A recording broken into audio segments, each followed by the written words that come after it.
မြတ်စွာဘုရားရှင်နဲ့ယဟန္တာ900တို့တာဝတိန်တာနတ်ပြည်ကိုကောင်းကင်ခရီးနဲ့ကြောင်မြန်းတော်မူစဉ်မှာနန္ဒောပနန္ဒနဂါမင်းရဲ့ဗိမာန်ပေါ်ကနေဖြတ်တန်းသွားခဲ့ကြပါတယ်။မိမိရဲ့အထက်ကနေကြောဖြတ်သွားတာကိုအမျက်ထွက်သွားတဲ့နဂါမင်းဟာမြင်းမိုတောင်ကိုသူ့ရဲ့ကိုယ်နဲ့ခုနှစ်ပတ်ပြီးခွေထားလိုက်တဲ့အပြင်ကြီးမားလာတဲ့နဂါပါပြင်းကြီးနဲ့လည်းလမ်းကိုပိတ်ဆို့ကာနတ်ပြည်တစ်ခုလုံးကိုမှောင်တိကျအောင်ဖန်တီးလိုက်ပါတယ်။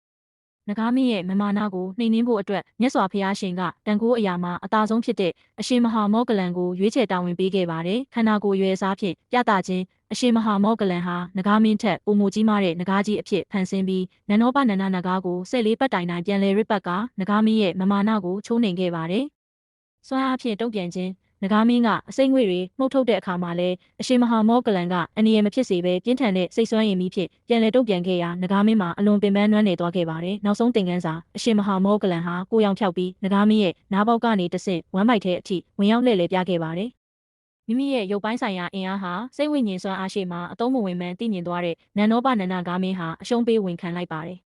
ထို့နောက်လူအသွင်ဖန်ဆင်းပြီးမြတ်စွာဘုရားရှင်ရဲ့ခြေတော်ရင်းမှာရှိခိုးဥချကယတနာ3ပါးကိုကိုးကွယ်စည်းကပ်သူဖြစ်လာခဲ့ပါတယ်